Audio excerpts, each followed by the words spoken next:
Do these last couple of questions, guys, and we'll move on to the next one. Next worksheet. Robin, go for it.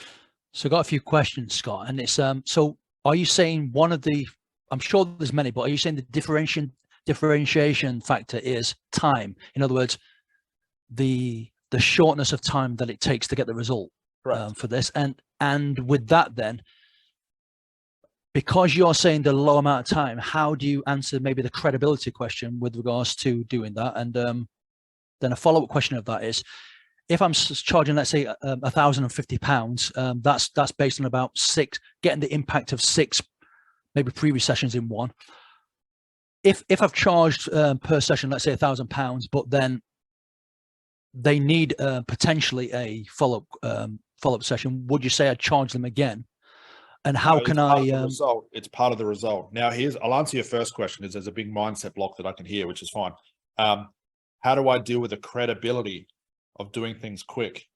Doesn't that sound incorrect, guys? Doesn't someone who's good at something get things done quicker?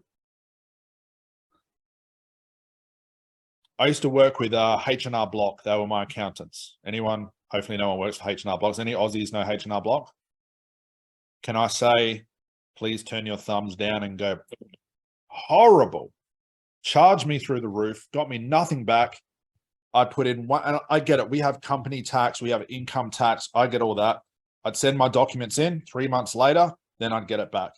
I now have an accountant who charges me $2,500 a fortnight, does everything, even signs my documents because he's a power of attorney for me.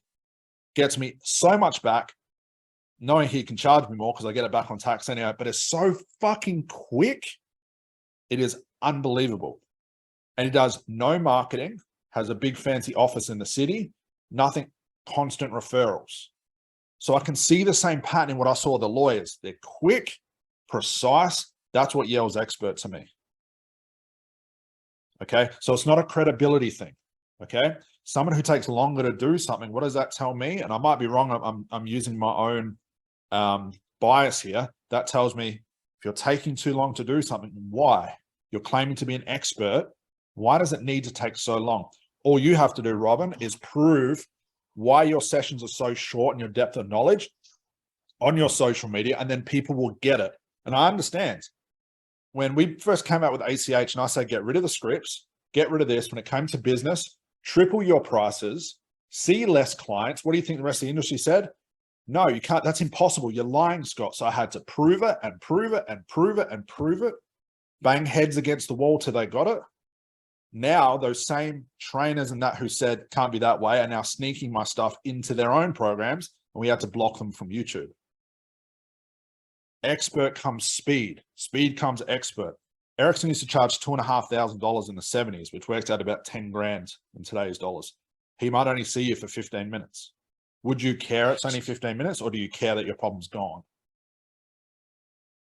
You care, and you care to get the result what you came for. So my perspective wasn't me delivering it. It was more from the eyes of, let's say, the customer or the market saying. That's what I said. You have to market it and prove it. You can't just keep it to yourself. Here's probably something better I should explain it. You can't expect your clients to understand it until you inform them. That's what your social media does. It informs them as to. When you do the strategy call, you inform them. When you're in the 100K, we give you our future value deck, which is a whole sales presentation that I give you, which informs them to the letter why it can be so quick, why I'm so expensive, why if you go to another therapist and it takes 6 sessions, why they're ripping you off. We give you that. So your client walks away. I speak to Kaz, or Kaz speaks to me. I actually do it the other way around. I'm her client. I go in thinking, well, I'm average Joe client. This therapist gave me 6 sessions because that's what everyone else gave me. I guess that's the way it is. And that's $1,000. How the hell is this Kaz lady going to charge me $2.5 grand? It might only be half an hour. In my mind, that doesn't work. She shows me the future value deck. She breaks it all down. She informs me. At the end of 45 minutes, I go, holy shit, that makes way more sense. I'm actually going to save money and time long-term. It makes sense because every therapist was selling me a package. Kaz is the only person speaking about results. Expert. I'll just go with her, even though I know I can go to Joe Blogs and pay $10. So you have to inform your clients. You can't just expect them to know. Right. That makes sense. Yeah, that makes perfect sense. And that's so really, I was saying to kind of almost immunize against the repeat sessions. I was saying, I'm guessing then, because you're really narrowing down the symptom that you're marketing to, Yes. and you're narrowing down the result, you're in essence giving yourself an easy win. So you can produce that because it's so narrow on the focus of let's say the symptom that you're going to be addressing, and that's how you can deal it with. When a client shows up without seeing your social media, without being informed, that has the regular knowledge of hypnosis and maybe how the mind works, this is very pedestrian, they don't know much, they turn up, they're going to bring all of those hang-ups with them. So that first session, in the hypnosis session, you're dealing with that. So what if they watch all my social media, they do a strategy call, they do the future value deck, they pay me a lot of money. Do you think there's motivation and trust and all the hang-ups are gone during the strategy call? But the time they show up, I only need fucking 45 minutes because we're already halfway done, 3/4 done from the strategy call. That's why it's so quick. Now, if they need another session, so what? You just give it to them. You're still paying for the result. If you charge $2,500, don't you think you've got an extra half an hour to give them every now and then? Of course you do, because you've got money up front. But if it's tick each session to get to the end of the six pack, what happens if it's still not, the result's still not there? What do you do then? You got to sell it again. And I don't like that. I'm going to sell it again because I've already promised them and I failed them 6 times. Because then if you give me 6 sessions, I can go, okay, Robin, 6 sessions, $1,000. Kaz is doing it for $10. That means $60, $1,000. Of course, I'm going to go cheapest because she is a hypnotherapist like you've told me you are. But if I'm an expert, stop smoking, call yourself what you want, and I have thousands of videos to prove it, I have testimonials coming out my back pocket, I'm seeing everyone on social media, which is where those clients find me, I've instantly proved my credibility beyond a shadow of a doubt. Would anyone be pissed off if you went to Eric's and he said, I need to see you, I didn't need to ask you one question and your life will change? Would anyone dispute that? I'd pay him double to do that. Okay, clients buy what you sell them.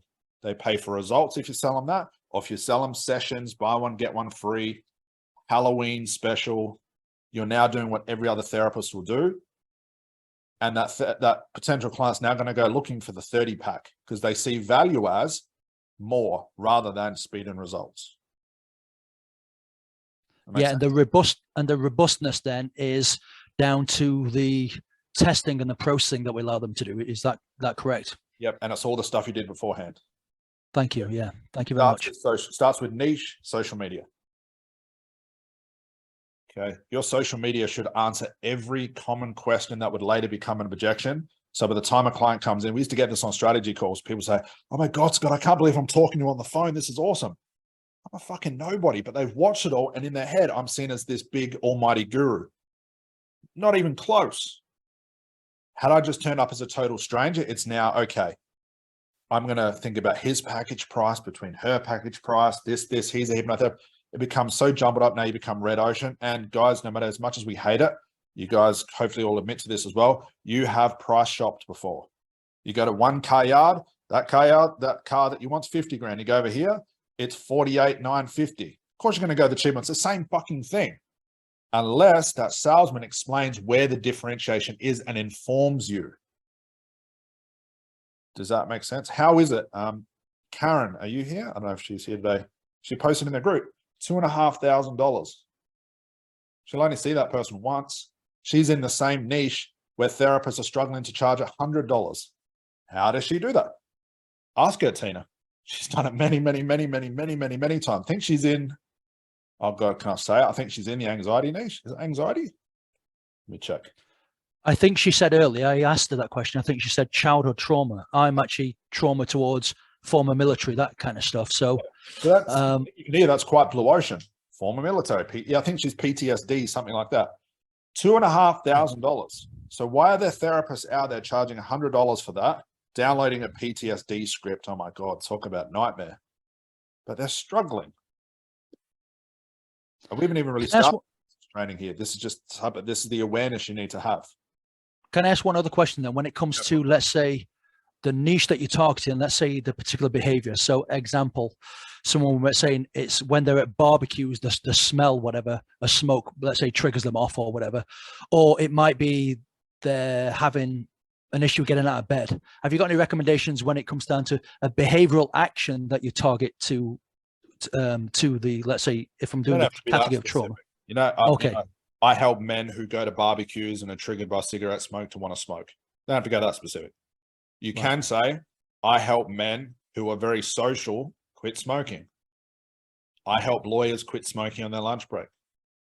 See how precisely? I don't have to get down to only lawyers who wear leather shoes. I don't have to get that specific. Because what I can do, my niche can remain a little bit open, and my content can narrow down all the specifics possible.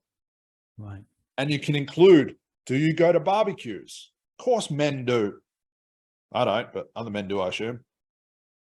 But I don't have to have it in my banner because then I exclude too much.